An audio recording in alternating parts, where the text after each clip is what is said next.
Welcome back to the show. This is still GH Today here on GHOne Television. It's time for the Breakfast Review segment. And my guests are here in the studio. We'll get right into the issues to be discussed right away. Mr. Kwame Jantuah is here. He is a member of the Convention People's Party. He's a private legal practitioner as well. Mr. Kwame Jantuah, good to see you. Good to see you nice too. morning. How are you? I'm fine, thank you. How are you doing? I'm well. You're looking smart. Well, thank you very much. You're not looking bad yourself. Yesterday I went to the market. What happened when you went to the market? 5 fingers of okra is 5 cedis. Which means one is 1 cedi. Yes, one is 1 cedi. For 5? Yes, 5 fingers. Of okra? Yes, okra. 5 cedis. Dried fish. 140 cedis. Which one? There are different types. Not the catfish. Is it a round one? The square one. Okay. The one which is meaty. Yes. Yes. 140. 140 cedis. Yes. Which market did you go to? The one near is Adabraka. Adabraka market. Adabraka market. A ball of huge, one ball of huge onion, 10 cedis. So it's good. What about tomatoes? Don't even go there. And the tomatoes that were there, I asked, where did they come from? So this one is local. This is local. It's local, but they are not getting the quantum they are supposed to get to be able to bring prices down. It is well. It is well. It is well. It is well.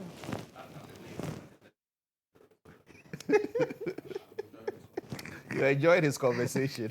I intentionally went to the market yesterday. Intentionally? Yes, just went to walk around. Pepper. So did you buy, or you were just asking for the prices? I just wanted to see Really? what was going on. Yes. You didn't buy anything? No, I didn't buy anything. I couldn't afford. I wanted the what do you call it? The dried fish, to make soup. I couldn't. You couldn't afford it? The 140. That's too bad. That's too bad. 140. That's too bad. Perhaps Mr. Segbefia will help you buy some dried fish. What are you trying to insinuate? Well, he's looking very, very rich this morning. Never. My staple, I can't cook it because of one staple. Lantam. He's looking very rich this morning, Lantam. aren't you? Lantam. Your beautiful, beautiful smock. Lantam, never judge a book by its cover till you've read it. Really? Yes. Yes. Well, he looks like, the sadly next Yana. Mr. Alex Segbefia is a private legal practitioner as well. He's former Minister for Health, and I think he's the Director of International Relations for the NDC. Yes. Welcome. Thank you, Lantam. It's been a while. Good morning to you. Yes, it has. It has. We haven't seen you in a while. My colleagues. Where were you hiding? I was busy trying to count okra to buy. So, but good morning to your cherished viewers and your listeners, and obviously to my colleagues. Thank you. Thank you very much for joining us in the studio. We're grateful. And also, Palgrave Boakye-Danquah is here in the studio. We're always happy to have him here, and he is government spokesperson on the governance and security. Palgrave, good morning. Good morning, Lantam. How are you doing? Well, God is good. The Muslims have just celebrated their Eid. Yes. We are preparing heavily for the impact that is being made with a campaign from Alhaji Dr. Mahmoud Bawumia, and also preparing for a major election as President Nana Dankwa Akufo-Addo brings his tenure to an end. And so we are good. Regardless the prices of okra, the prices of tomatoes, the prices of fish. Yes. I tell people that you should go to the market at dawn, because at 4 a.m. the prices are cheaper. Is that so? When I go to the market at dawn, I get my contomere, I get my body. Oh, is that the secret? I get my snails. If you go at Domi Market, at Chimata Market, Makola, Malata, you go at dawn between 3 a.m. and 5 a.m., you are good to go. Really? Yeah, very well. That's the secret? That's the secret. At dawn? At dawn. Go to the market at dawn. So we should wake up and go to the market at dawn? Go to the market at dawn. If you want cheaper prices. Goods. I don't know what time lawyer went to the market. But when you go to the market at dawn, this is interesting. When you go to the market at dawn, you get very, very good prices. Very much. The early bird catches a good. Well, then that's 24-hour economy. No, that cannot be 24-hour economy. The 24-hour economy, I'm told, is lions. From Bupong. The 24-hour economy is lions from Pudong. That was a good one. Anyway, thank you very much, Palgrave, for joining us. Let's get into the issue, shall we? Let's get into the issue. So today, there's going to be a demonstration which is being led by the Honourable Member of Parliament for the North Tongue constituency, Samuel Jantuah, and organizers of the Hands Off Our Hotels demonstration are set to protest the sale of 60% stake in hotels owned by SSNIT, that is the Social Security and National Insurance Trust, where we all contribute money so that when we go on retirement, we can get that money back with some investment on it. So the Member of Parliament for North Tongue and convener of the demonstration has already petitioned Shraj against the sale of these hotels to Rock City. Mr. Blackwell is arguing that selling state properties to government officials is an abuse of power. And they are insisting that the president immediately stop the sale, I beg your pardon. You're hungry. Maybe, of SSNIT hotels. So the demonstration is coming on today. But SSNIT had earlier issued a statement, detailing the processes that led up to the decision to let 60% stake go. They say it's just a 60% stake. They'll still retain some shares in it. But some of these hotels are not in good condition.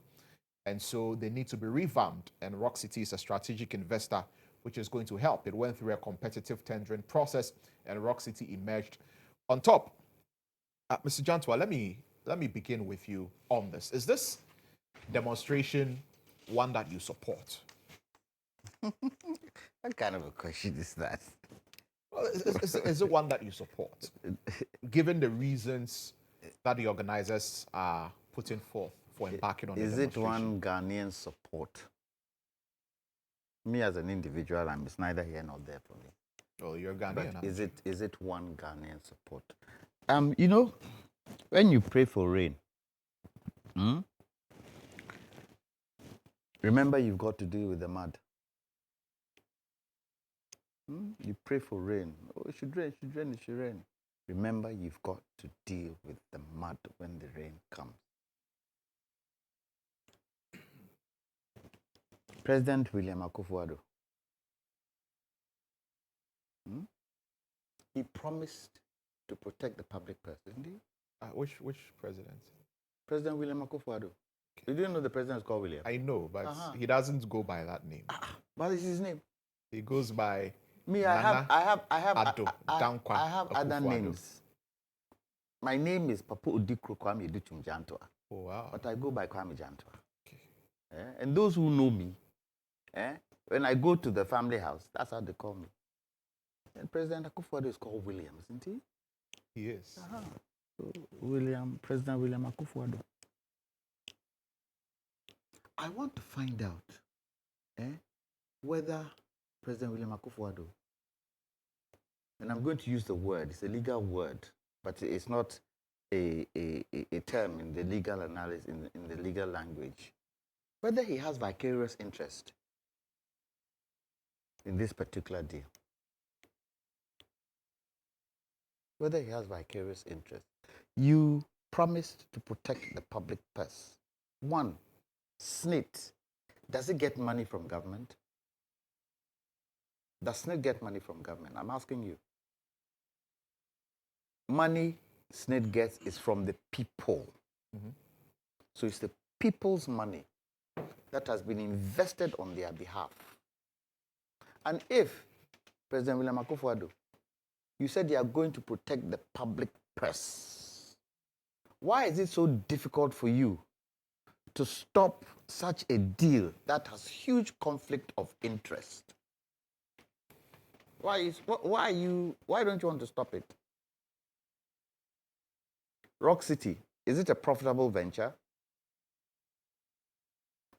For anybody in any part of the world, let's say in the places we like to compare ourselves with, where things are done right, would they not find out whether the person wanting to buy a particular property the business that they are doing, whether they have experience in it, and whether the business they are doing is profitable, their business enterprise, whether it's profitable, before they can probably smell or want to come in and buy a government entity. Has that been done? Do we know the architecture of how Rock City is managed? And the agriculture minister said he has no interest, but he's the sole owner. How can he not have interest?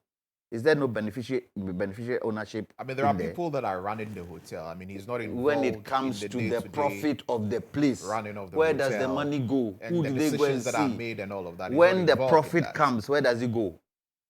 Your owner. Who owns GHOne? Who owns GHOne? The EIB network. Yes. Who owns the EIB network? There are quite a number of shareholders. What is Dr. Dufour's responsibility with EIB? He's a founder. Does he have anything to do with EIB? Yes. Aha. Does he run it every day? No. Aha. When profit comes, does he get some of the profit? I want to believe so. Please. I want to believe so. Let's be honest with ourselves. Let's be honest with ourselves. Because SNIT is for the people.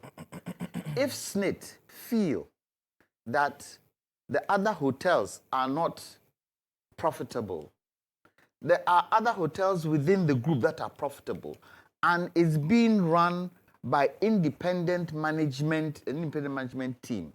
Why don't you give them first offer and tell them, look, these hotels that are in here, we would like it to run profitably because it helps our shareholders. Can you go in and see what you can do? Has that been done? 2, can they float shares? The owners of the hotels, can they float shares to them? Say, look, guys, we've got some hotels in there that aren't working, but we want it to work, so we are floating shares. Let people of Ghana come and buy. Have they done that? You see, when you come into power, you come into power to serve. That is your main priority. The main priority of the Minister of Agriculture and the main priority of President William Akufo-Addo is to serve the people of Ghana. That is number 1. You don't come and usurp. You come and serve. And for me, the fact that President Akufo-Addo is holding back, when the people talk, is the voice of God. Yeah, the voice of the people. Yes, the voice of the people is the voice of God. When the people are shouting and telling you, don't do this, don't do this, what team, you don't want to listen. You said they should go and speak, the union should go and speak to SNIT. Yes. And have a meeting. When they went to have the meeting, what did they tell them? According to the story you gave us, they were trying to convince them that they should let the sale go on. Well, because SNIT believes that it's important that this happen because they are looking for a strategic partner, to raise capital, to invest in the hotels, and also assist in the management of the hotels. Look. Which is very important because some of the hotels are not profitable. And mind you, it's not just the Labadi Beach Hotel, which we are told has been posting profits. There's the Elmina Beach Resort, there's the Ridge Royal Hotels, there's the Buzia Beach Resort, there's the Trust Lodge Hotel, there's the La Palma Royal Beach Hotel. Let me ask you a question. And some of these hotels have not been doing well. Let me ask you a question at all. And I know you're playing devil's advocate. You're they playing need devil's investment. advocate. I know you're playing devil's advocate, but let me ask you a question. First point of call, isn't it the responsibility of SNIT to show us and indicate to us why these hotels aren't profitable? Have you seen any document about that? Have you seen it? First point of call, A, B, C, D, E is where the hotels are. This is what we've done to try to bring it back. The amount of money we've invested to try and bring it back. That is what we've been. Have you seen anything like that? So I continuously ask the question, has President Akufo-Addo have vicarious interest in this particular deal? Does he? And if he does, he should know. He's praying for rain, He should know that when the rain comes, the mud too will be there. Because I don't understand it. Why don't you go and build your own and sell your own? Why? Who started all these hotels? Labadi Beach. In which government was all this done? Tell me. And Labadi Beach put a profit of 25 million last year. Are you trying to tell me that the managers of Labadi Beach cannot bring some of these hotels back to where it's supposed to be? Is that what you're trying to tell me? And this is a country where we are trying our possible best to get international recognition. President Akufo-Addo himself, what do you call it, he did recently that brought a lot of people into the country? Year of return. Year of return. Do we not need hotels? Today, we've built a world-class athletics stadium from loan, 250 billion loan. We are looking to bring in athletic events into Ghana. Don't we need hotels? Don't we need hotels? And what would tell you, and remember, that's 60% that they are given to Rock City. It means they have total control of the hotel. They can do whatever they want. They can say whatever they want. Smith can't say jack. They won't even consult the shareholders. Does it make sense? This is the people's property. Is that what President Akufo-Addo came to tell us? That he's going to protect the public press? Is that the way of protecting the public press? So the demonstration is going to come on. Yeah. And I support the demonstration. Let's see its effect, whether it will have an effect. Because see, I'm beginning to get a certain perception in this last part of President Akufo-Addo's government. You will do whatever we want to do. You won't listen. But I should remember, when it rains, you have to take care of the mud. So let them go on that way. Because the effect might not be seen now, but going into the future, that effect can affect the party he's in. If he doesn't know. Maybe he doesn't care. Maybe he can't be bothered. Once he's president and he's done his bit, whatever happens, happens. Maybe he doesn't care. But something that has got to do with the public interest, and this has public interest, something that has got to do with public interest, President William Akufo-Addo should make sure that he listens. Because the people aren't in favor of it. The people of Ghana are not in favor of it. Right. You said to them, go and speak to unions, go and speak to them. What if he called the unions and sat the unions down and spoke to them? Wouldn't that have been better? Well, but there is a board that is managing Senate, right? And they have taken the decision. Wait. I'm finished. Wait. So he said what? In saying everything about this, the only thing he said is, unions, go and meet Senate. That's the only thing he said. And why did he come out to say it if he didn't have interest in there? Why? So let's see. Nukuro hodie eye baako. Nukuro it is a ginseng. Truth is like pregnancy. It will come out one day. So let's see. Okay, Mr. Segbefia, let me come to you now. On this, because when you look at the press release that Snitch put out there, they stated that the process started somewhere in November 2018.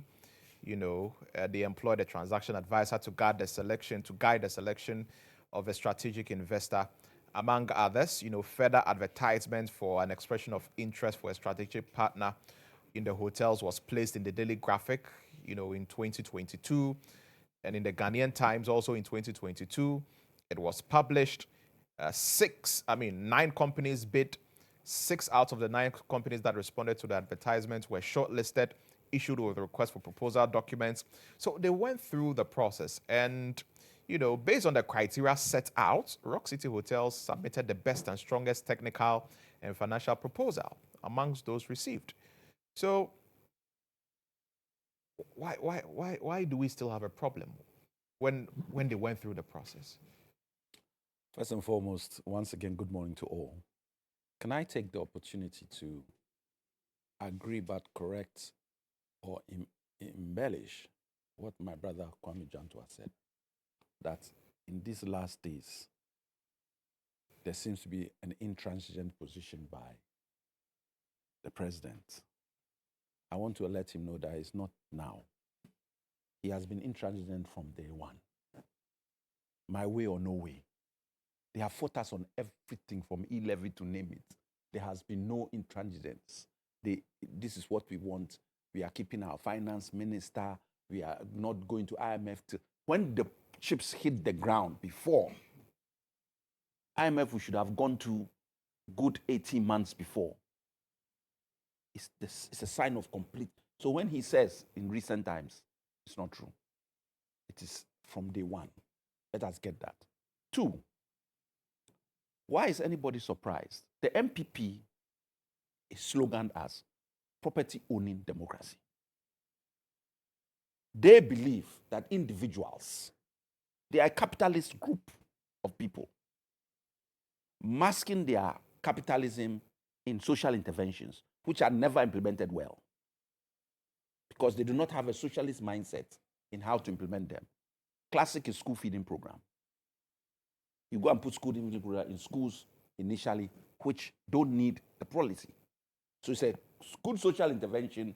We applaud you for it. In the end, we have to come and add schools to it, and the donors who were behind it pulled out. This is fact. So when you see property being grabbed left, right, and center, why? Jacob Echeluman was the first one to buy state property in terms of making which became a court case. The court said it's fine.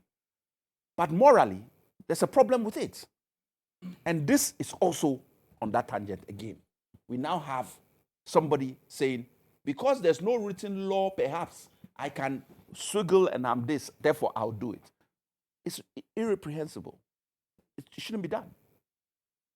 Why? All this noise. You want to sell something. Do you start with the crown jewels? Do you start with, why? What has Labadi Beach Hotel done that you need to sell it?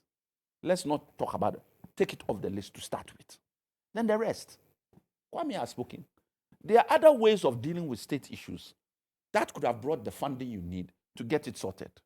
Why to Rock City? Why? And it's all well and good people saying that, oh, their bid was the best, blah, blah, blah. On what basis? Me and you haven't gone through the documents.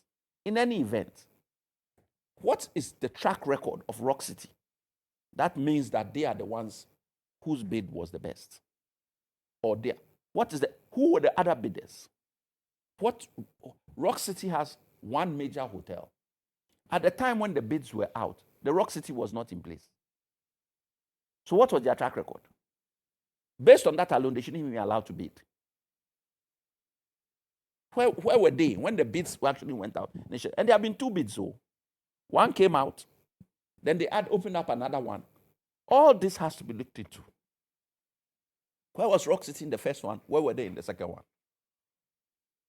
Was there an existing hotel at the time called Rock City in terms of a viable business? And are we talking of, you are looking for a strategic investor? Is that strategic investor to have one hotel? 2, 3, 4? What's the criteria for strategic? How well you've run your business? So what's the track record of Rock City? Forget the money they can get or they can't get. That is what a strategic investor should be. They should have a track record. So what is the track record? Then you come to the nuances of the politics. Why a minister of state who is the single shareholder in this company, Rock City? 1, there's no other person involved in his shareholding. He's the sole shareholder. How has he divorced himself from the transaction? Has he handed over his interest to a third party? Why? Ken Ofori-Atta has interest in Data Bank. Dufour had interest in Unibank. And there were ways they put themselves or tried to put themselves to divorce themselves. Has he done so? Well, he says he has. No, I beg to differ. So let's wait and look at it. It may have been done in recent times. But the question is, he is the minister. And in all this I've given, Unibank, Data Bank, and whatnot, they are not a single shareholder. They are not. And it makes a huge difference. That's why when Kwame was asking you about who owns what and what is the profit this thing, it makes a huge difference when a minister of state is. You are so say you have given them the item to him. Yes, we know about company law where a company is separate from an individual, but he's the sole shareholder. There are no others but him. It creates a problem. It creates a serious problem. SSNIT itself has question marks to answer because some of the investments are questionable.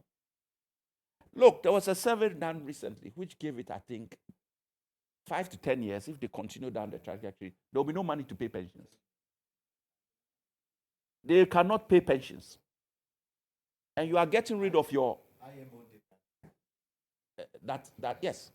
Well, but SSNIT has come out to reassure that... What kind of reassurance? They are on track. They reassured us that we were not going to IMF. And they reassured us. The Don't talk metrics about that were reassurance. used, when you consider the books of SSNIT now and the investments that they are making, Ghanaian workers should not have any fears or entertain any fears or problems about their pensions being paid. The structure in of future, SSNIT has explained that. Was in a document called the JAPA, way before even the new MD came. His name had already. So what did they know then that we don't know now? They knew it already that they were going to bring Osafo Maso's son to become, chief executive. At the time, and it has come to pass, when SSNIT is already on his knees. What do they know that we don't know? I'm talking of, you use the word, state capture. That's all this is about. We must wake up. Ghanaians are not angry enough. And that concerns me. It concerns me because, you see, bottled anger is the worst. People like me and you on air or coming shouting, that one we are bringing out. But it's like the whole town is less quiet. That is not good. That is not good. When people are shouting, it's better. When people go into silence, it's not good. So, look, for once, just do what is lost. What is lost? One, Labadi should not be part of any sale. How many state-owned enterprises are running at a profit? Look at how Ethiopian Airlines is run. Ethiopian Airlines is a state airline. We have not been able to manage our Ghana Airways. And that's because they do not let government people put their hand in Ethiopian Airlines. They have their management structure. Everybody is there. It's private. It's nothing to do with any government official.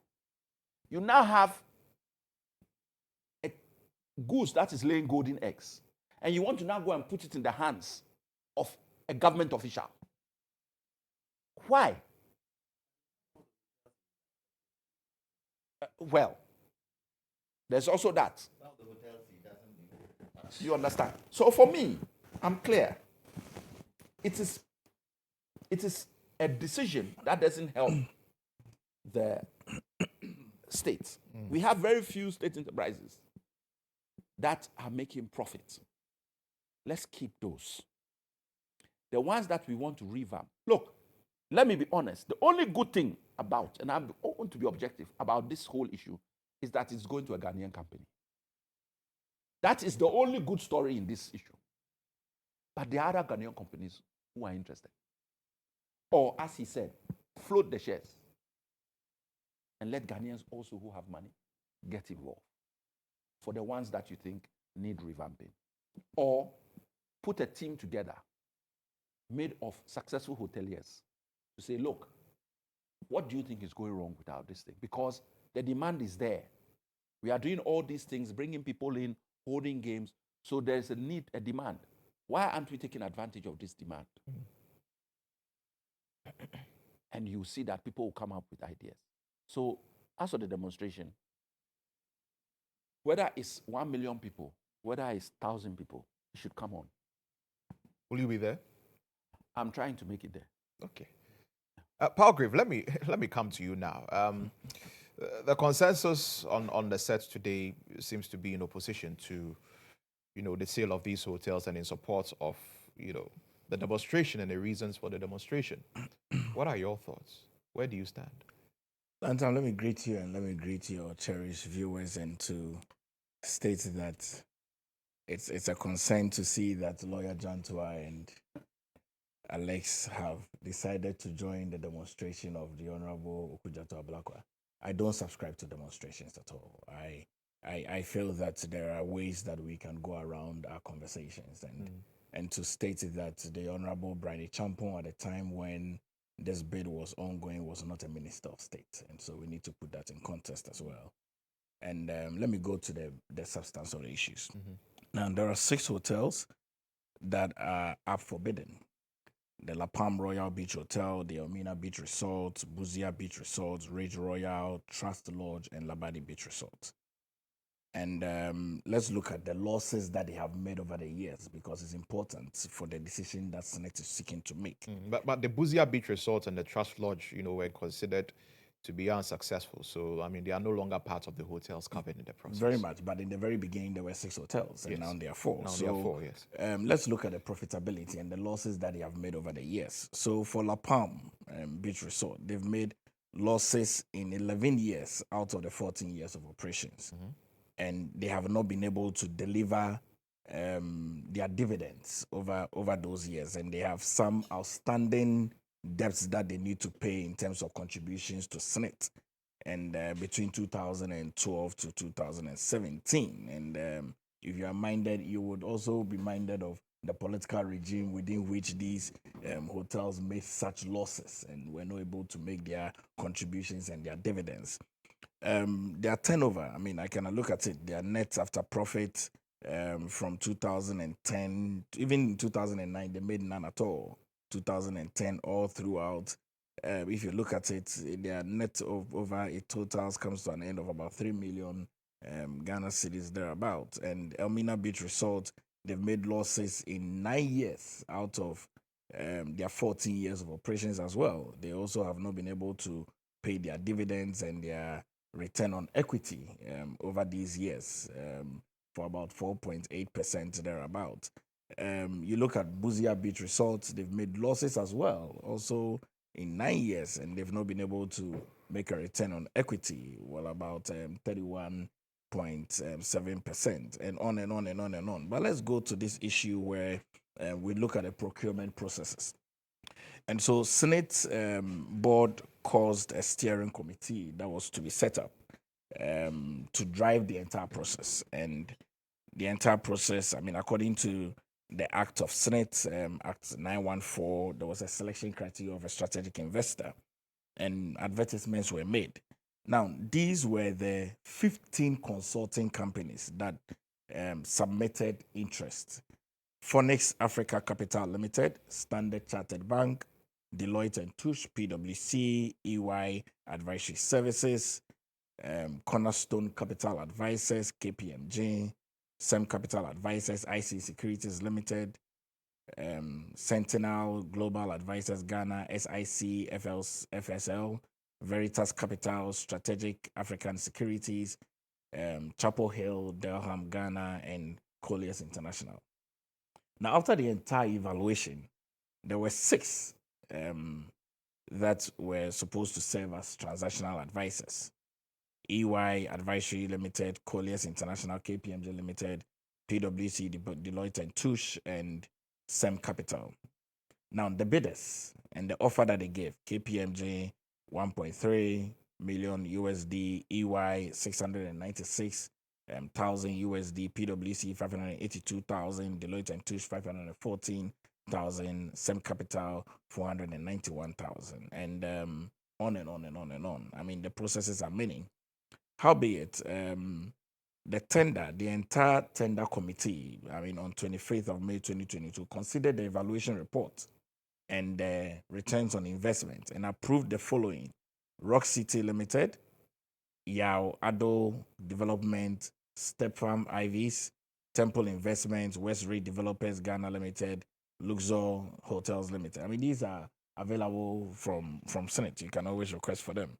And then the hotels that were given was Lot 1, Lot 2, Lot 3 for La Palm, and then Labadi Beach Hotel, Lot 2 for Ridge, Royal Hotel, and then Elmina Beach Resort, and Lot 3 was Buzia and Trust, I mean, which are out of the processes. I am stating very clearly that if you look at all the evaluation processes that Senate has gone through, as a forward-thinking investment agency, they want to be sure that whatever investments that they are making is viable, that they can be able to continue to pay pensioners.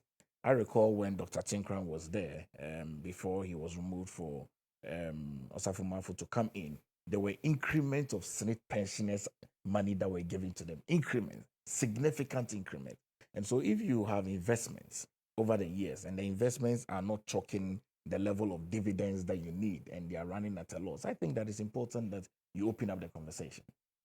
In opening up the conversation, there are various people that have bid for the tender. It so happens that Rock City is the highest bidder. If you're looking for the highest bidder, you go for the highest bidder who can be able to pay the money. And then they have shares in it. I think that Senate is not losing shares in all of these hotels that they are putting across. It's 60% shares, Senate still has 40% shares. And I don't understand why the Honorable Okudzato Ablaka would want to hit the street when there are verifiable information that is available that he can request for and have a conversation and have a sit down. Demonstrations, I think that much as it's a legal right and it's a civic responsibility for everyone to, I think that for me, sitting around the table is key. And I don't see any blunder that is caused here. When lawyer Jantuah says that the government or President Nana Dankwa Akufo-Addo is the Ethiopia government, I think that is neither here nor there. It's a caring government that is thinking about my pension, it's thinking about your pension, that we can be able to make sustainable pension payment over the years. If we are not thinking about the pension of lawyer Jantuah and Alex, we will not be making such decisions. Because between 2009 to date, those hotels have run at a loss. People even drive past La Palma and don't even remember that there's a hotel there. People drive past it. They don't even remember that there's a hotel there. And these are hotels that have run at a loss. People have contributed to Senate over the years. They expect that Senate invest their money wisely. And Senate is saying, having looked at the level of investments that we have made in these hotels are not giving us the necessary dividends. We are looking for a Ghanaian investor. We are looking for a Ghanaian business person with a track record. And they found another person than Mr. Brian Champong. And so Dr. Brian Champong, who at the time was not a minister of state. Yeah, but he was a government official then. No, I mean, he was at the national security. No, please. I mean, you see, let's decouple these was he things. not? Separate these He was still issues. working for No, government. but you see, if you Was he not? No, you see, it's public interest. People come into public service from private life. Yes. And very few people have had a public life all throughout their years of career. And so if persons have come into public service from private life, you can't expect that they immediately disassociate themselves from their private sector. And so this is investment that he's made in the private sector, chalked lots of successes. And the hotel he has at Rock City is the biggest hotel in West Africa. It's the biggest hotel in West Africa. How many hotels does he have? Oh, you see. I mean, there's one in the eastern region that we know Yes, of, which the is quite huge. the But people are also questioning the when did biggest Rock City hotel. come into full operation? Because Operation. we know they started partial operation, according to information that we have, somewhere in 2019 or so. And as at now, when you look at the track record of Rock City, it's not really the kind of strategic investor that you'd want, because you'd want somebody who has a certain track record. That is the general commentary. Around this. Let me help you. And you also mentioned that the hotels were not making profit, but we know one of the hotels among the four which has made significant profits and has been paying significant dividends to government, which is the Labadi Beach Hotel. So why is it also included? If there is absolutely nothing wrong with the management of Labadi Beach Hotel and it's making a lot of profit in millions of Ghana cedis and paying to government, why should it be a part of the package? These are questions that are being asked. Lantam, the level of investment made in Rock City, the level of investment, even the infrastructural project and the level of investment, you cannot say that Dr. Brane Champon has not got a world without to purchase these shares in these hotels. You cannot say so. You cannot. Because you need to look at the investments that one has made into an equity. And that's Rock City, the biggest hotel in the sub-region. Biggest. Regardless where it's placed, is the biggest investment. It is. Name any hotel. Name any hotel. Name any hotel in this sub-region. You are saying it. No, name any hotel in this sub-region. Show me the proof. Name. From Togo to Benin to Burkina to Mali to Niger to Nigeria. Name them. Show me a hotel that is as big as Rock City. Oh, that's something that I can't verify. Yes, of course. I don't know. You're of course. saying it, but yes, that's I'm something that I can't. Yes, I can't corroborate. And the level of investment, the financial muscle, okay, that Dr. Brane Champon has. But what do the make this books of level Rock of City say, investment? with regard to money that they've made, and with regard to profits that they've made since they started operations? Are they in a good place? Are their books good enough? Are they making profits? Lantam, Because you talk about it being the biggest, maybe infrastructure-wise, but in terms of profitability, and management, what is the level of Rock City? Let me give you the value chain of hotel business, okay? The value chain of hotel business is in peak seasons and very low seasons. It's just like running an airline, okay? So if you look at the value chain of running a hotel, and it has very peak season and they make very good investment and very good returns on people that are visiting those hotels, you marry that with the low slide of it and see the profitability of it. I would state very much that if you compare the level of losses that these hotels we mentioned have made over the past 11 years, and you look at their books, it cannot be compared to the level of investment that has been made in the Rock City Hotel. It cannot be compared. And if you look at the level of money as well that Dr. Brane Champon is investing in these ailing hotels. In fact, if we dare not even say we are saving the Ghanaian pensioners and the future pensioners like us their investment by making sure that a Ghanaian of repute can purchase 60% shares in an ailing hotel and a hotel business. Rather than Dr. Brane Champon can decide to build hotels in Accra, build hotels in any of these locations that there are in, but he's thinking of the fact that why replicate the efforts when there's already ailing hotels that I can rescue? So he is actually even doing the Ghanaian pensioners a favor. Much as he's wanting to invest into this, he's also doing the Ghanaian pensioners a lot more favor. Right. By buying these 60 shares. All right. We don't want the favor. So it's something. So the sale is something that you believe is going to be in the best interest. I of the believe country. that Yeah, this sale. You don't I support believe the that this demonstration at all. sale is in the very best interest of the pensioner today, the pensioner tomorrow, and the pensioner of the future. Because SNIT must always make strategic investment, and that's very key and that's very clear. And I'm glad. You see, when you look at the trajectory of the graph, you can look at the trajectory of the graph. SNIT was actually looking to ensure that they've had consistent losses. They were looking at frequent requests for management funding. Capital injections was required. There was high capital expenditure, and there was a need for a strategic partnership. If these hotels are making consistent losses, management is continually requesting for funds. Do you want the pensioners' contribution to be going into ailing companies? Nobody does that. Okay. And so I think that Senate Right. is Very well. thinking very much Lantam. outside the Very box. well. All right. So we'll see what the demonstration, how the profit demonstration will play out. record of Rock City. How much profit have they made? Well, that's a question that I asked Yes, earlier and also. you see, I've given and you we've see not the been able to response I'm provide. giving to it. Yes. So you're able to give all the figures of others. No, you But see, not his profit level. no, hold on. These hotels have been in existence for the past 11 years and have made losses. We're asking about Rock What City. about Rock City? No, Rock Rock City. What is the profit? Rock You say it's the City biggest in West is Africa. the biggest in Yes. West Africa. What is their profit I level? mentioned In terms of infrastructure. Yes, but infrastructure, and I mentioned the value What's chain the of profit hotel. level? I What's the profit mentioned- level? Listen. I mentioned the value chain of hotel businesses. And look, you don't need to lose sight of the value chain of hotel businesses. What's the profit? And the location you of can the have hotel. a value chain of hotel business. Yes, What's the and profit? I'm stating very clearly that the hotel business is like the airline business. There are peak seasons and there are low seasons. And if these hotels have made losses over a trajectory of 11 years, it's significant to look at it. And you don't, Palgrave, you don't think that government should be interested to find out why the hotels are making losses. That is not interesting. No, but We are not- Senate has no, put together no. a KPI already. We don't Senate have has to. put together a KPI. Do you know why they are making losses? You say they put together KPI. Do you know why they are making losses? Tell us. No, You've got that information. So tell us. No, but they've put up the KPI already. So tell us. All right, well, I've mentioned that to you already. I can reiterate that as well. Infrastructure. I can reiterate it.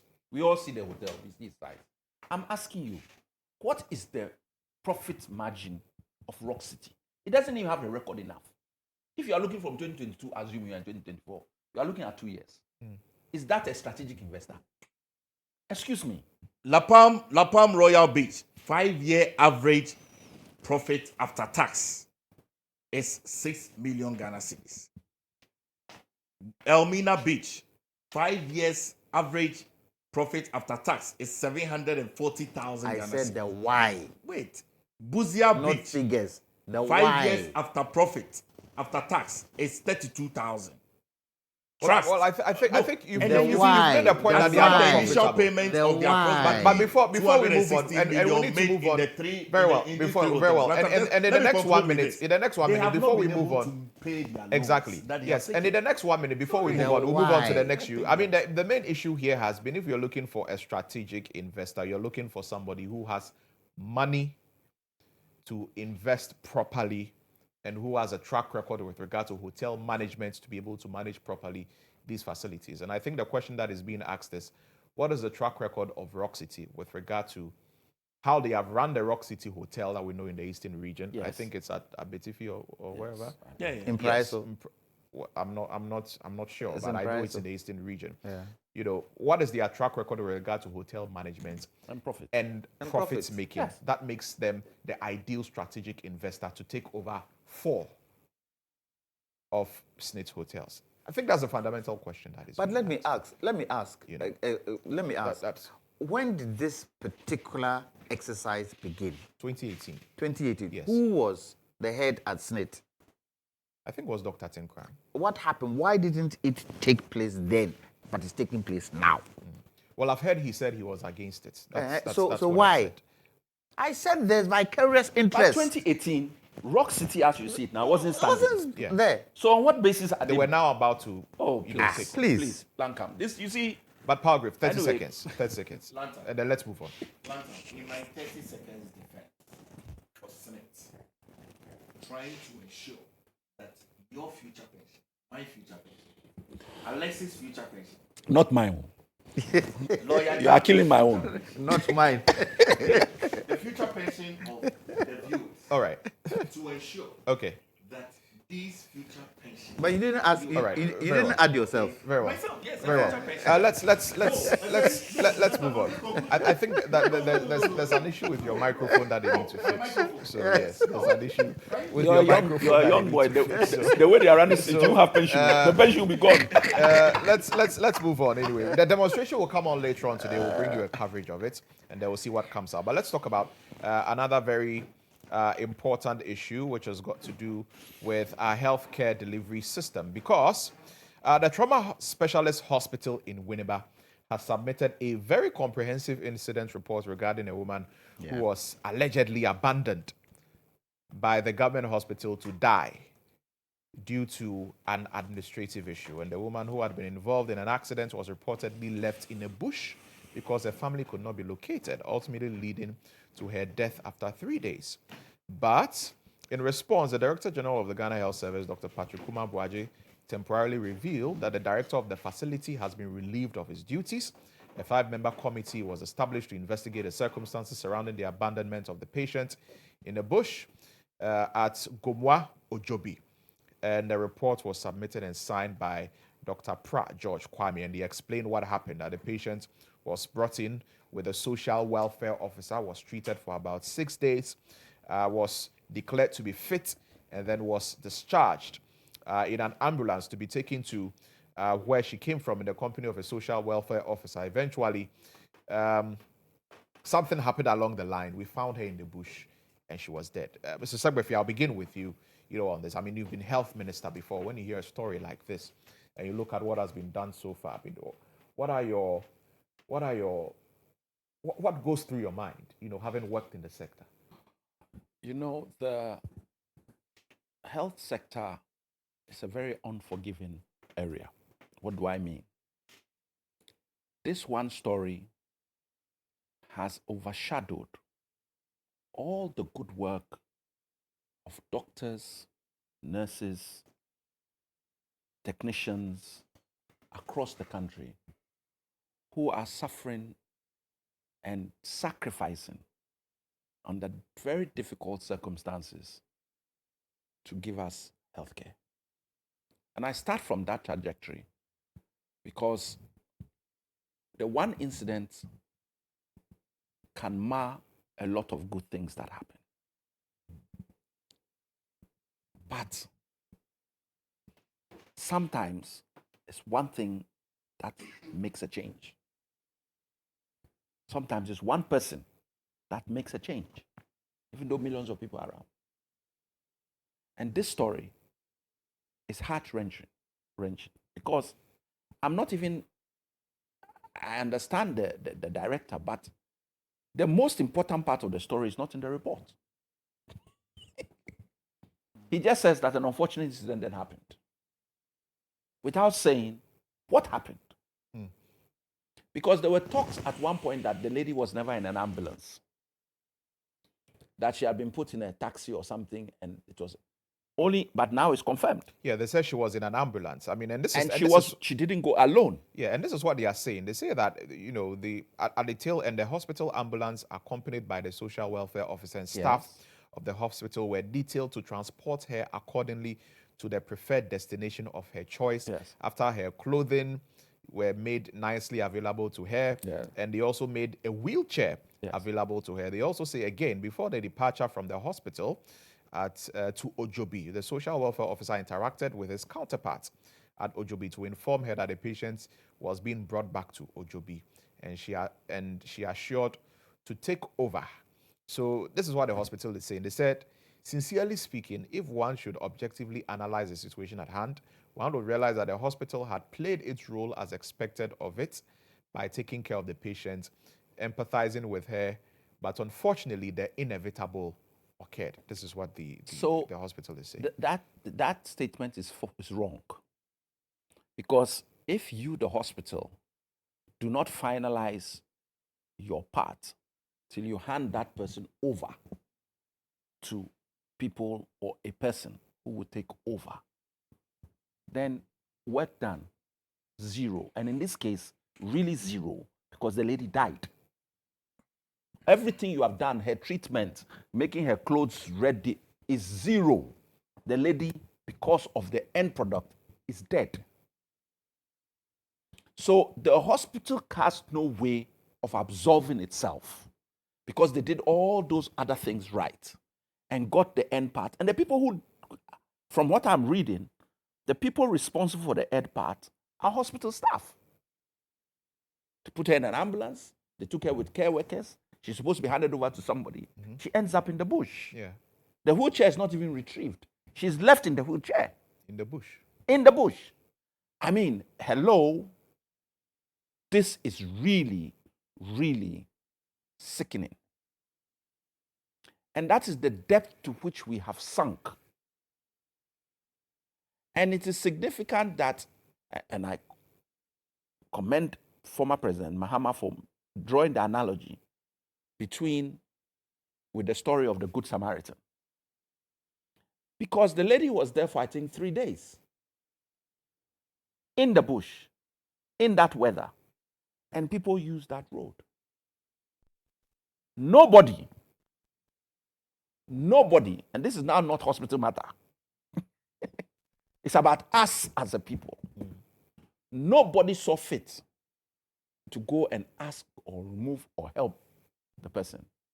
Because we are all cocooned in our hardship. And therefore, extending a hand, which is what we are taught about in all our religions, didn't happen. So it's an indictment of all of us. Of course, the first indictment starts with those who had the responsibility.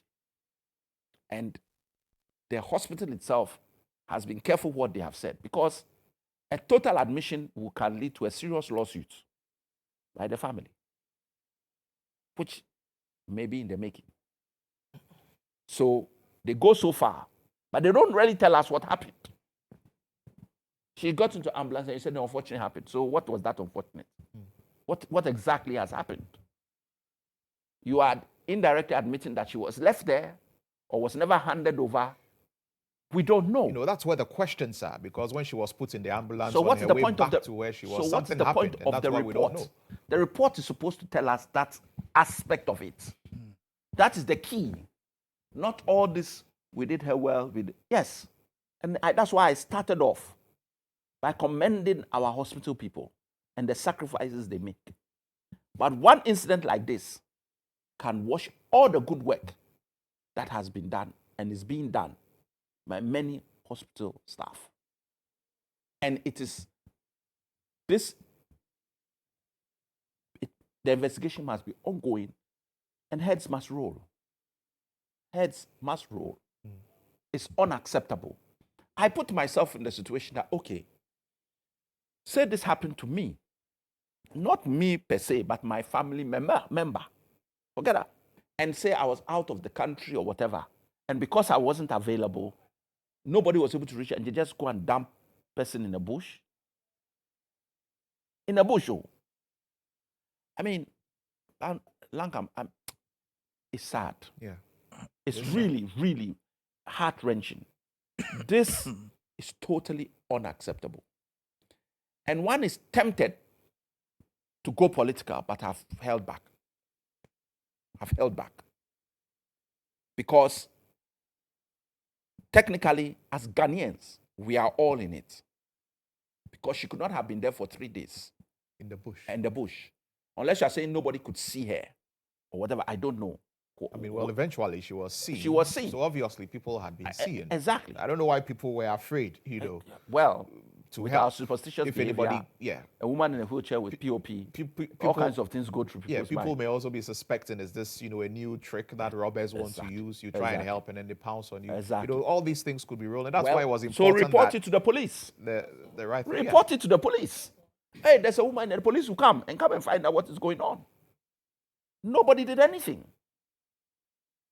And then the people who dropped her there, for crying out loud, where is your...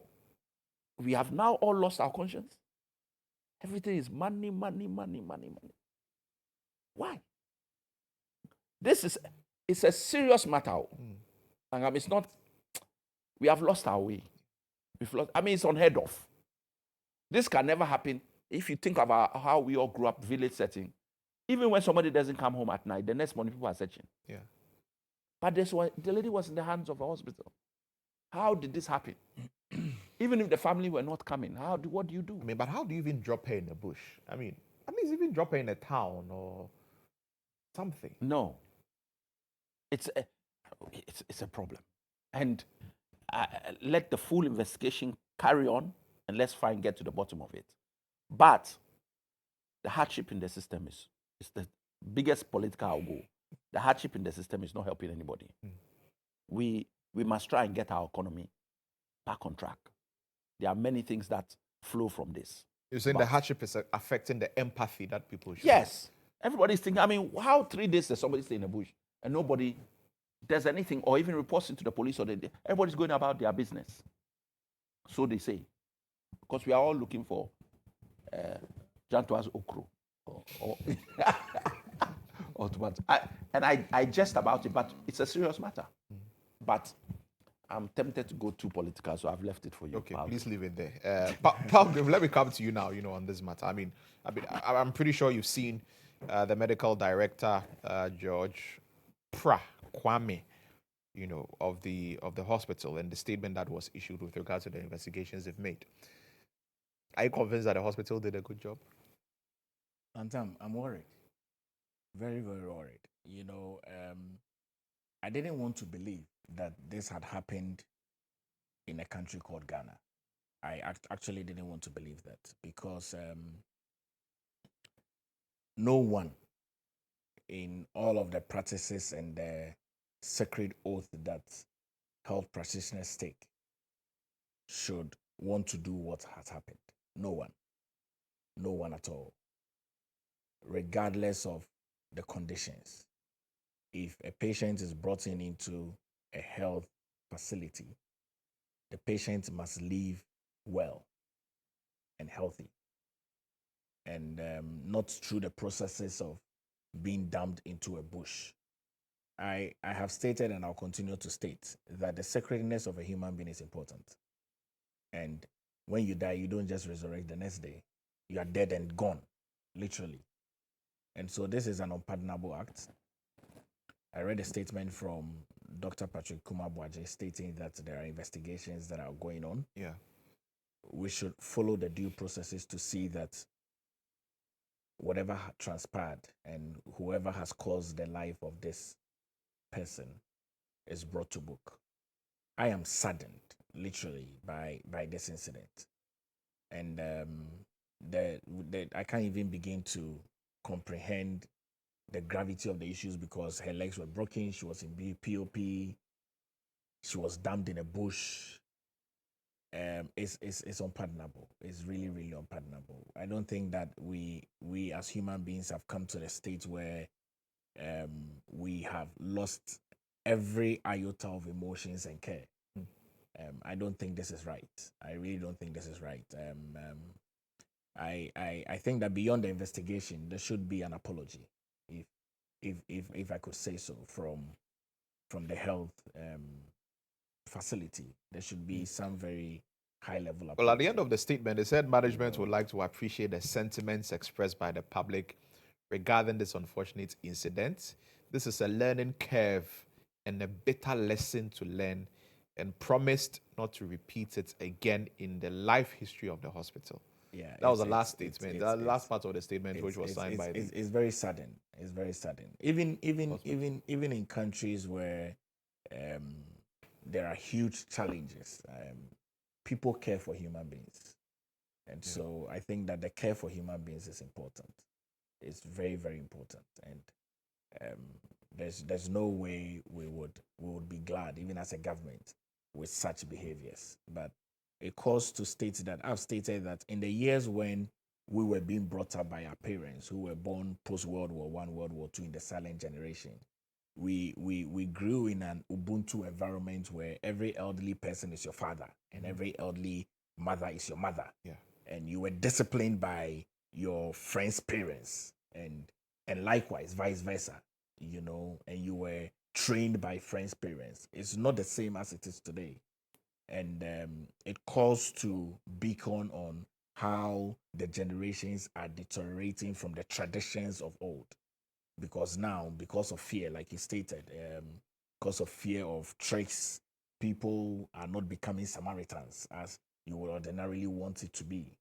But I would say that, the police are always in those environments. They should be checking everywhere. It's unpardonable for someone to be in a bush for 3 days. It's unpardonable. Any crime could have been happening at that state. Anybody who is interested in harvesting organs of human persons could easily go in and harvest those organs. But I think this is sad. It's in bad taste. It shouldn't happen ever at all. Not just at Winneba, but it shouldn't happen at all in any hospital in this country.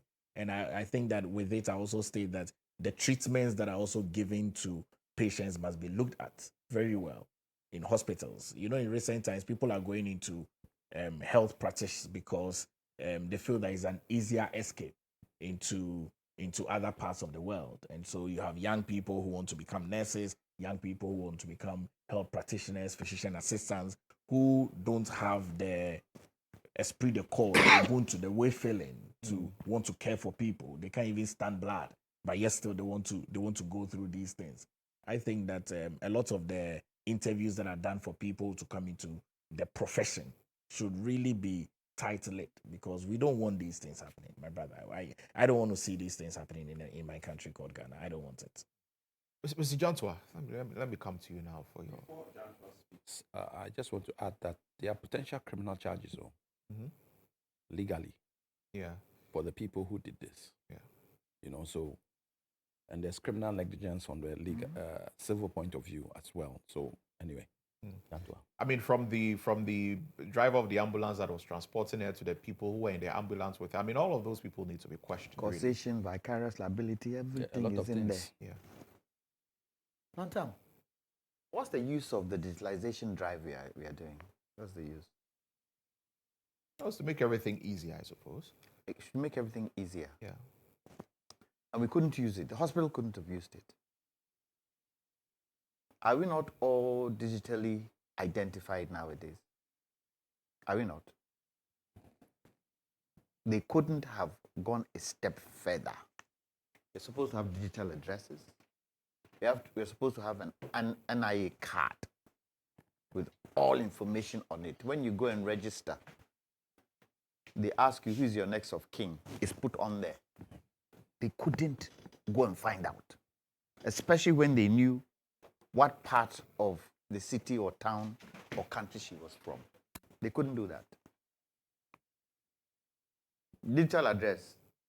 President Akufo-Addo has brought in digital address. They couldn't have used that. The question is it working or it's not working? So for me, they have no excuse whatsoever. Especially that lady was still in PUP when she was found. No, be so? So it means she wasn't well. In their report, they say somewhere that she got disorientated. Yeah. But they were able to calm her down. In situations like that, yes, you get disorientated. You will. Hit and run. Yeah, they say she was a victim of a Yes, hit and run. hit and run. And You they played a get- good Samaritan role When of, you, taking care of her and all of that. what Good Samaritan rule? It is their responsibility to make sure that if the patient says she wants to go back, it's their responsibility to take her to a house of abode. It's a responsibility. The hospital has a duty of care to its patients. And that duty of care runs right through their value chain. What did they say in the end? You just read it, that they've learned what? Read that bit again. They've learned valuable lessons. How can a health... That's what they are saying. How can a health operator They've tell learned me... bitter lessons. Tell me It's a they've learning learned curve. bitter lessons. This goes to show there's something behind there that we don't know. What are the bitter lessons they've learned? That they dropped the woman in the bush? When they placed the woman in the ambulance, where were they taking her to? Well, they said there was a social welfare officer with her, and there was correspondence between the social welfare officer and her counterpart at Ojobi, where she was supposed to be taken to. Did the ambulance arrive at Ojobi? Did it arrive there? I mean, that is where the question Were is. there no questions asked from the social welfare person at that end to find out where the ambulance and where the woman was? 3 days in this weather, in this rain, somebody who has had an accident, definitely the person is under trauma. Definitely. And I hope they don't paint this thing away. I hope they don't paint this thing away. The heads that should roll, should roll. Look, you've lived in the UK. I've lived in the UK. Your, what do you call it, card? Your national insurance card can identify your top to your bottom. Just that card alone. Just that card alone. They put your name in, your number will come up. Your address, everything will come up. Your next of kin, your wife, your child, everything will come up. They'll be able to identify where you are.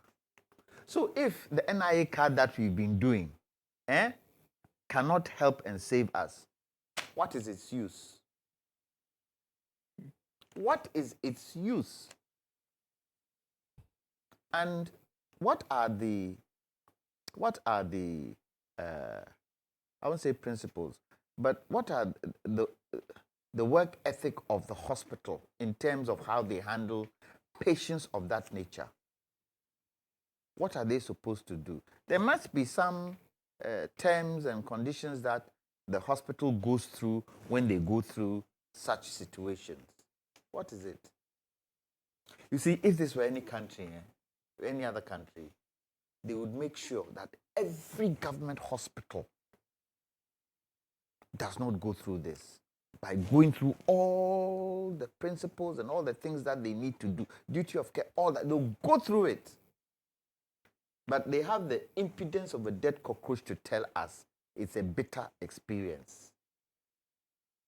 Your responsibility, your job. It's like, Lantam, you are the host of this program, no be so? Eh? And you ask me a question, and I say something so awkwardly bad, and you get up and you slap me. Is that what you're supposed to do? Aren't you supposed to hold any provocation that is bestowed on you from any of your panelists? They have a duty of care, if for nothing at all, to that patient. And remember, it can happen to any of us. Yeah. And so if we do not take this thing serious, by the way, how do we know this hasn't happened before? Is this the first time this has happened in Ghana? Well, that's the big question. Is this the first time this has happened in Ghana? Health structure is not strong. Health structure is not strong. That's why, for me, there are certain things I say we should not play politics with. Health is one of them. Agriculture, education, accommodation, housing. Don't play politics with it. Not at all. Has the Minister of Health spoken? The Minister of Health has Yes. not. It's not. We know that Ghana Health Service has. Has the Minister of Health And the spoken? hospital also has. They're in charge of policy. They should check whether policy of the hospital was followed. They haven't spoken. It's Parliament who I've heard they have spoken. Yeah, Parliament has called for a probe. Yes, Parliament has called for a probe. Yes. Shouldn't that have been the minister calling for a probe? Is that not directly under him? And this gentleman they have suspended, what reason have they given for his suspension? Are there not others in the chain? The ambulance driver, where is he? Who is he? What's We've not his been name? told. The social welfare officers who were with him, we've not been told. So you can see that the thing has some scattered way of handling it. Yeah. So let's go ahead and do the things we do this way. Let's go ahead. Because you see, unfortunately, the Ghanaian is not benefiting from living in their own country. They're not benefiting. And why do you think the youth will stay? Why do you think why do you think they will stay? They would rather go and be a boy in another country than stay here, which is unfortunate because we don't seem to be interested in looking after our own. How old was the woman? Does it say? It doesn't say how old she was, Doesn't but she say. was an elderly Yeah, woman. they should have told her. They should by now. They should have been able to track her relatives by now. So where's her body? It's in the mortuary. Who do we know is going to claim that body? Have they done that? Have they tried to find out where she is from? Where? Oboji, is that Ojobi. Ojobi? Gomo Ojobi. Yeah. Have they gone into that community to find out? You're trying to tell me they couldn't have done that? Well, investigations are going on according to the Ghana Health Service. Just know that. Just know we'll see. that when you go to hospital, just pray to God that you come out healthy. Because it looks as if, and Alex rightly said, it looks as if right now in Ghana, we don't care about anything. We can't be bothered. Because we are so restricted to even think about helping others. I remember when I was a small boy, taking bus to school, jump on the bus, sit down. The moment an elderly person walks in, I get up for the person to sit down. It doesn't happen anymore. And so, for me, the moral fabric of this country has got to do with leadership. It's the first point of call that we should look at. The discipline of this country has got to do with leadership. We need to be able to change the mindset of our people. It's got to do with leadership. And unfortunately, leadership in this country has broken down. And it's not the responsibility of just one person. It's the responsibility of us all. But more so, those who have been given the mandate to govern have the responsibility of leadership. And speaking of leadership, we'll dovetail into our next issue because the Vice President, At the time, Alhaji Dr. Mahmoud Bawumia, who is the flag bearer of the New Patriotic Party, is entreating Ghanaians to pay attention to the ideas, policies, and solutions from the various people who are aspiring to be leaders of the country, various presidential candidates, before choosing a new president for Ghana. So he says, as we go into the December polls, let's make it about ideas and solutions to the problems of our country. We live as Muslims and Christians in harmony and should not let these elections be about religion or religious differences. We are one people, one nation, and we should let these elections be about policies, ideas, and solutions of the respective candidates that have put out their intentions to be president, and that should be the focus. That's what Alhaji Dr. Mahmoud Bawumia is saying. But I mean, what has it been about really? Hasn't it been about ideas? Palgrave, I'm beginning with you on this one.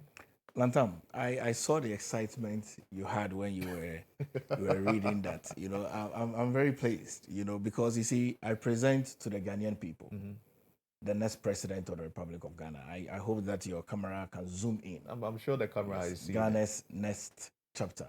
Yes, it is possible. It is possible. The next president of the Republic of Ghana. Selfless leadership and bold solutions for the future. Alhaji Dr. Mahmoud Bawumia.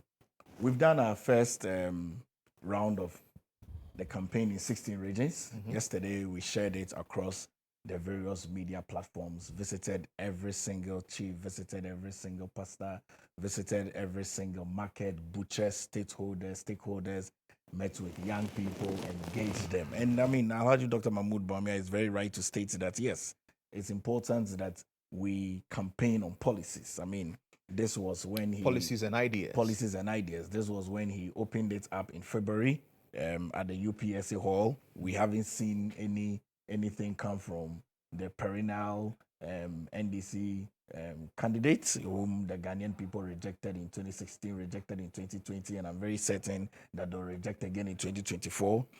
Ideas of tax amnesty, ideas of tax reforms, ideas of flat rates for import duties, ideas of free tertiary for persons living with disabilities. The adults percentage of persons living with disabilities, about 46% in this country. Ideas of mining sector reforms with special attention to community mining. Ideas of training 1 million young people in IT and not lions from Pudong to run an economy, or not chickens for young people to rear chickens and after sell the eggs, and all of those ideas of digitalization, ideas of facilitating access to credit to expand the informal sector, ideas of support for the informal sector in terms of modernity of tools, enhanced automation of premise fuel for distribution, ideas of STEM, robotics, artificial intelligence, vocational skills, the scope of it,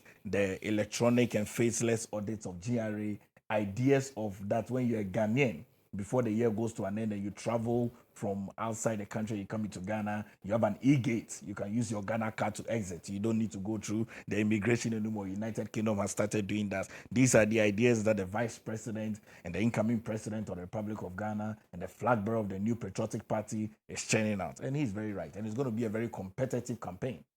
It's a campaign on policies. It's a campaign on personalities. It's a campaign of a Vice President who has brought vibrancy, a Vice President who has illuminated the vice presidential role from 1992 till date. Many people cannot even remember the role of Vice Presidents of past.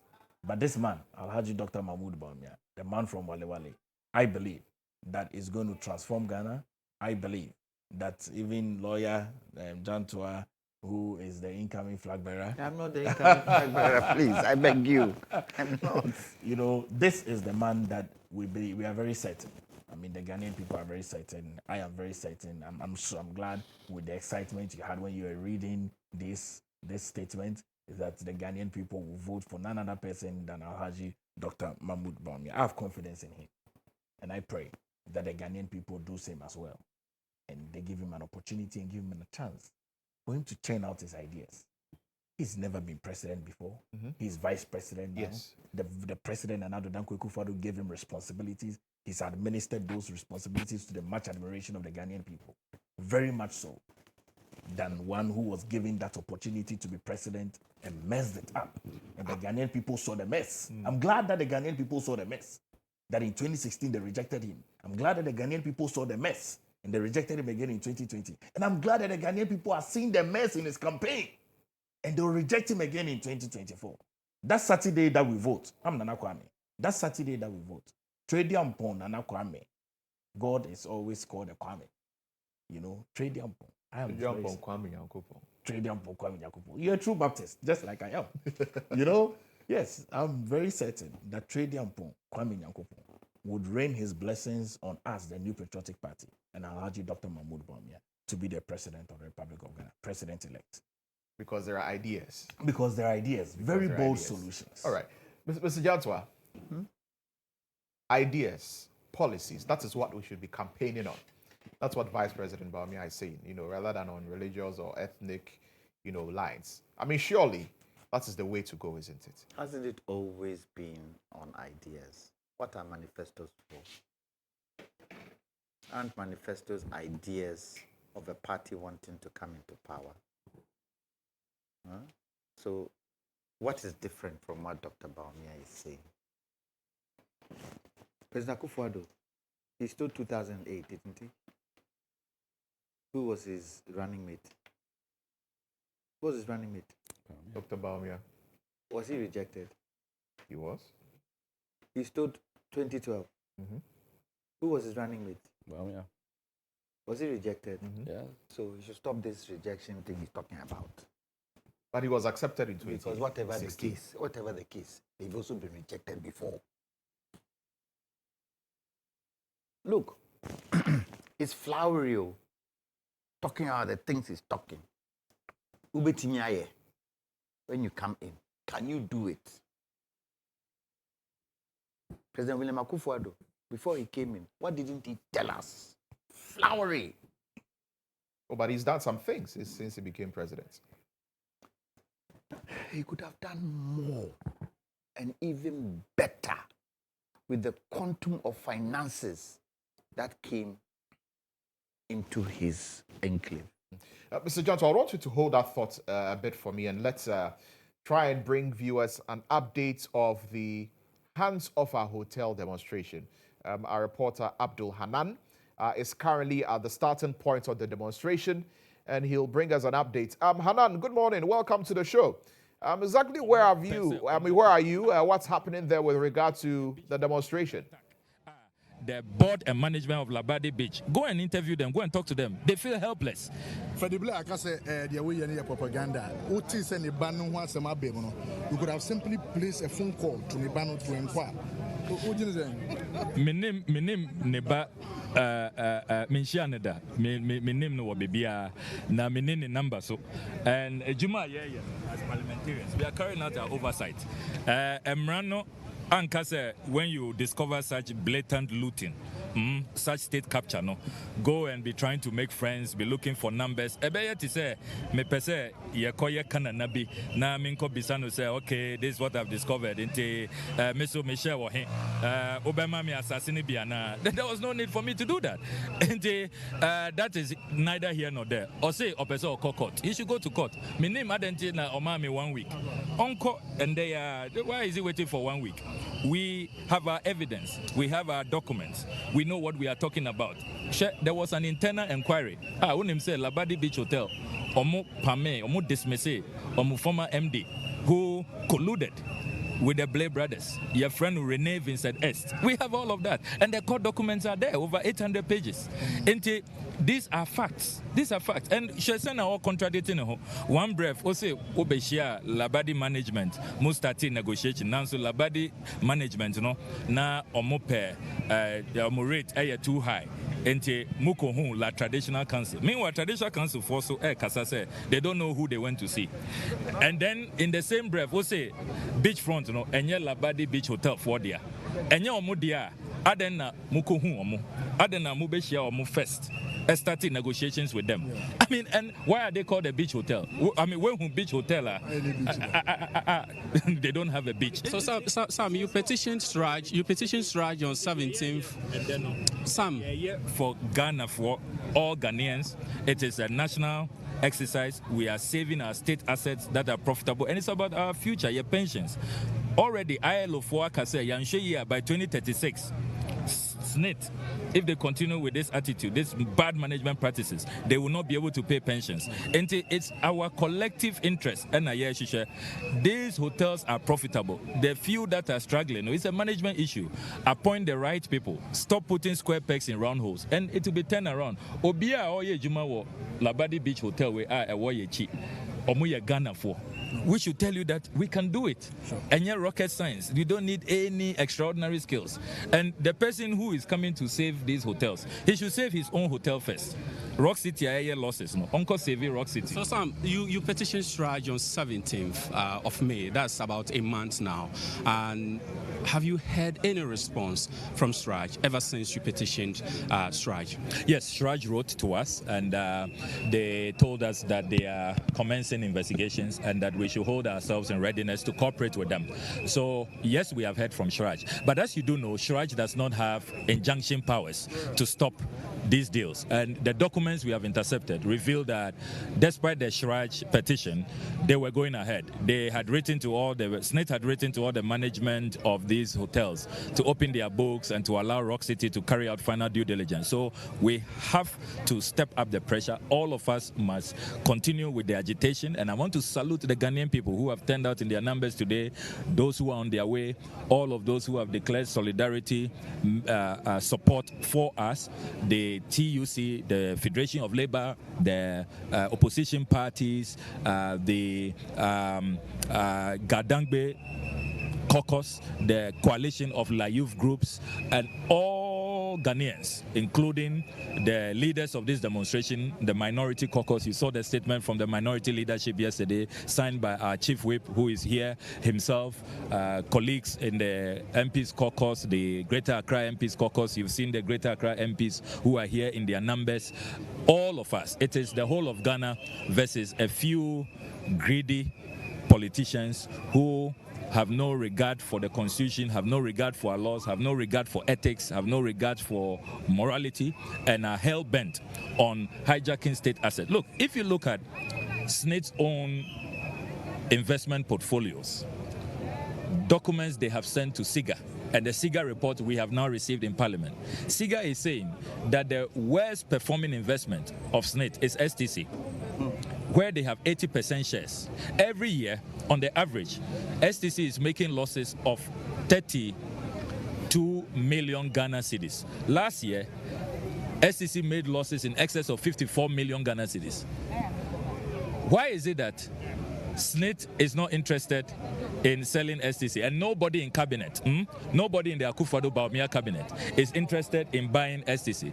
So that itself should tell you that this sale has got nothing to do with somebody coming to save non-performing state assets. It's about people seeing the books of this hotel, seeing how profitable it is. As we speak, according to the financial statements that we now have, conducted by Deloitte, Labadi Beach Hotel is so liquid, so profitable. Last year, they declared profit of 158 million Ghana cedis. They paid government dividend of 25 million Ghana cedis. Over the last 3 years, they've paid taxes of 20.5 million Ghana cedis. The financial statements reveal that in the accounts, they have 5 bank accounts. Labadi Beach Hotel, there is 58.4 million Ghana cedis in those accounts. They are selling it. I mean, so liquid. And yet, the company coming to save these hotels, these magnificent hotels that you can see behind us, is making losses. We have put out the filings at GRA. Last year, Rock City made losses. They didn't pay any tax. But what does it say? What does it say?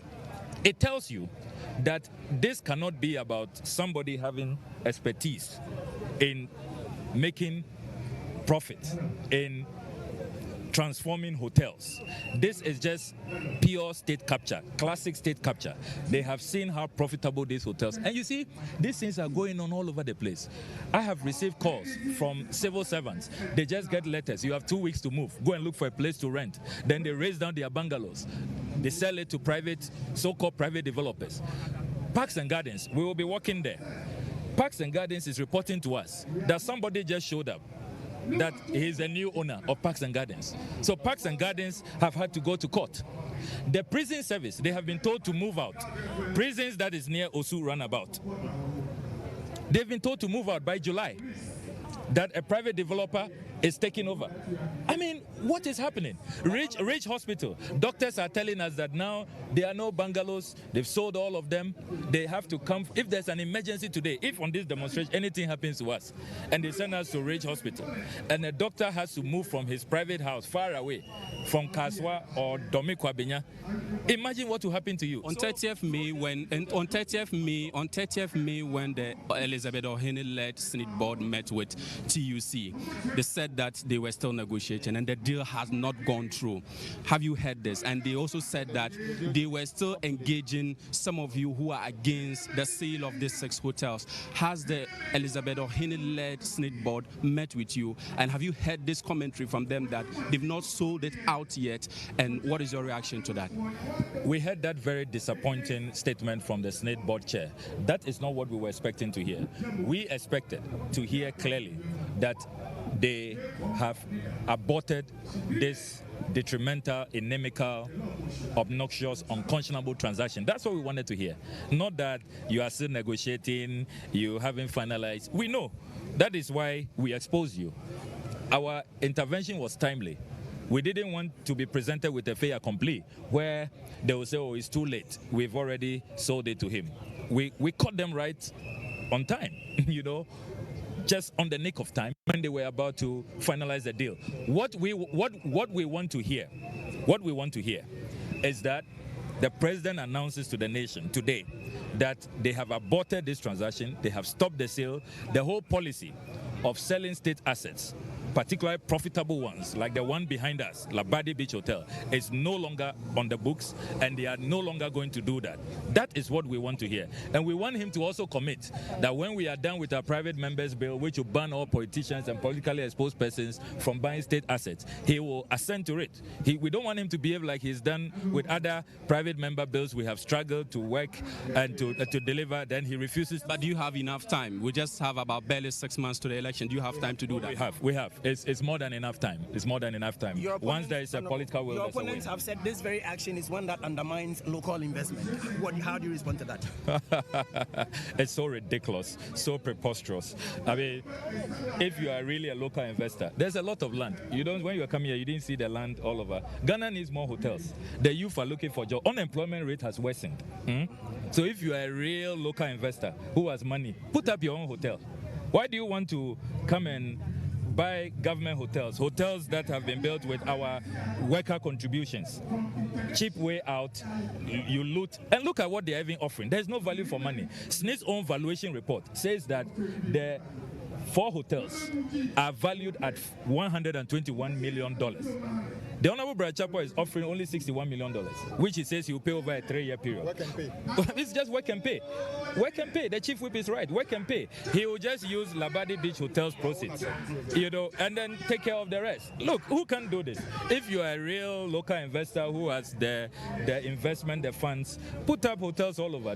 Look, in Northtown, I can offer land for free to all these local investors who are suddenly interested in only hotels. They don't want to, they're not interested in STC, which is hemorrhaging, which is totally, destroying workers' contributions and making workers suffer. 80% investment in STC, and the Nana Komia-led STC, totally destroying all our investments that we have made in STC. And yet, because it's not profitable, nobody is interested. So you see the hypocrisy. And look at the rape. Look at the rape going on at Labadi Beach Hotel. Yes. Where you have the Blazers who now claim. Don't worry, I'll come to all of that. I'll come to all of that. Look at the rape that Labadi Beach Hotel is facing, where the Blay brothers now claim to own the beachfront. Have you heard of any beach beach hotel in the world. We doesn't own a beach. We doesn't have its beach. Labadi Beach Hotel, and yet beach in the name doesn't belong to them. I mean, can you believe that? Look, Lantam Royal until recently was making. Yeah, so that's Samuel Okudzeto Blakwa there, the front of the Labadi Beach Hotel where the demonstration is set to begin. You heard my colleague Abdul Hanan there together with other journalists and engaging the Member of Parliament for the North Town constituency who is leading this demonstration together with other members of the public and other members of the minority, organized labor. All of them are very much not in favor, of this. And subsequently, in other bulletins, we're going to bring you a very comprehensive coverage and report of this demonstration and how it's playing out. But Mr. Jantuah, let me come back to you. Of course, you were making a submission before we had to. My train of thought. Where was I? Well, you were talking about whether or not it has always not been about policies when it comes to campaigning in this country. Yes. So what is new that Vice President Baumia is telling us? Look, 7th December will come. The people of Ghana would make their decision. But if the Vice President is telling us what he's telling us, you are still in government. You have 6 months to go. Show us a little bit of what you are saying, of your vision. Show us. And Palgrave says that the Vice President has made the Vice President's office what? What word did you use? Visible. Visible. Impactful. And impactful. Impactful. He was head of the EMT, wasn't he? Economic Management He still is. He still is. Yes. Where's the economy? Where is the economy?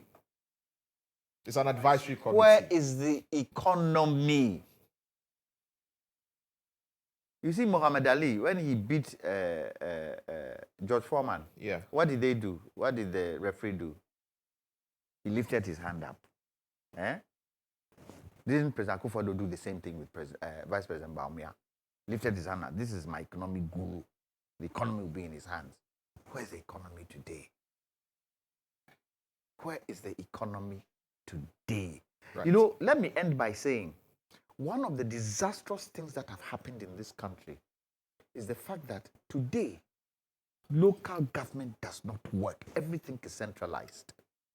So a lot of things that need to be done by local government is not being done. Is that not state capture? Is that not? So 7th December will come. It's up to Ghanaians to decide, out of all those who are standing, who they feel can handle this country to the benefit of Ghanaians. They have seen an example of President Mahama. They've seen an example of Vice President Baumia. They've probably seen an example of Alan Shamating as minister. They haven't seen an example of, what do you call it? Cheddar. Maybe on the business side. But how many people know the business he does? So, let's see what happens. Mr. Segbefia, we'll come to you finally on this, and then we'll wrap up. I think Sami answered our question nicely. Rock City posted losses, at least last year. So it begs the question, how strategic an investor they are. Also, I'm told that there's a hotel chain in Nigeria that is currently the largest hotel, but Rock City, when it is finished, will be the largest hotel in West Africa. So till completion, that's where it is. Just to clarify that issue. Then on the issue of ideas.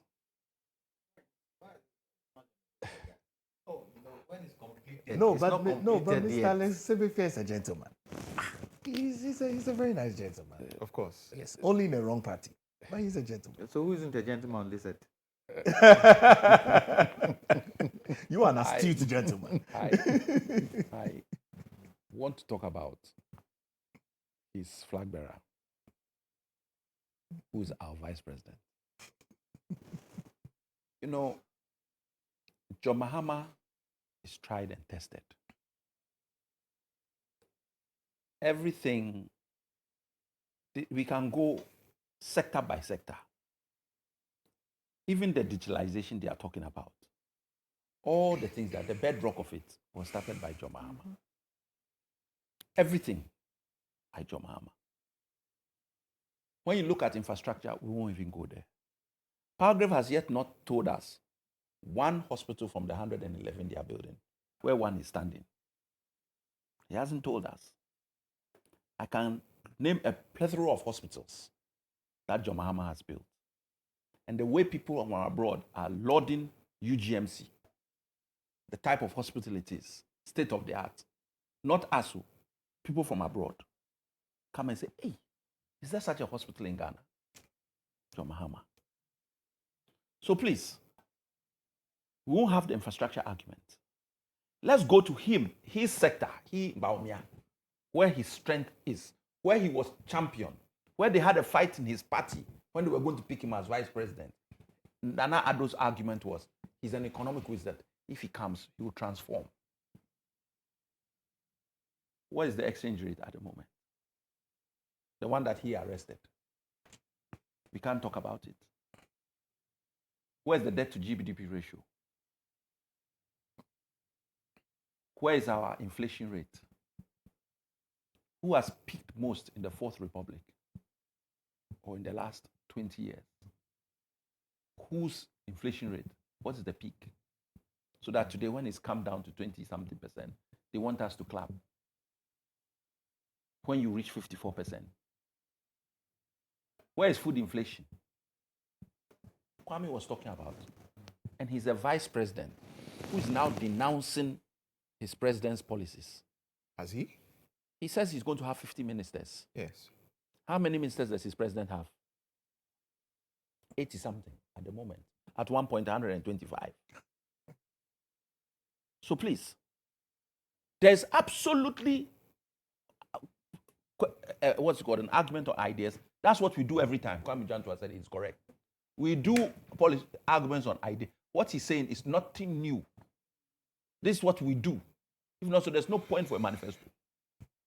So, as of, look, he's talking about where they visited. Do you know how many times John Mahama has been round? He never even went round to go and find out what people want. We have been out round. Apart from the campaign for prime, he's been out and said, what is it you want that we should put in our manifesto? John Mahama has been there and toured the whole country. Our manifesto is going to come out, and then we are going to start our campaign. That's when Alhaji will know where his great-grandfather is buried. Okay, very well. We'll end on that note. Thank you. Thank you very much. Mr. Alex Segbefia, thank you for joining us here in the studio. This is where we'll wrap up the Breakfast Review segment. Palgrave Boakye-Danquah is government spokesperson on governance and security. Always a pleasure having you here in the studio. Thank you, Lantam. Thank you for joining us. Of course, Mr. Alex Segbefia is a member of the NDC. He's a legal practitioner as well, and he is Director of International Affairs for the NDC. Mr. Kwame Jantuah is a member of the Convention People's Party. He's a legal practitioner as well, and we want him to run for president, if only he will agree. Flag bearer of the CPP. Please tell us you are thinking about it. I'm thinking about it. Thank you very much. Stay tuned. There's still more to come here on GH Today. We'll be right back.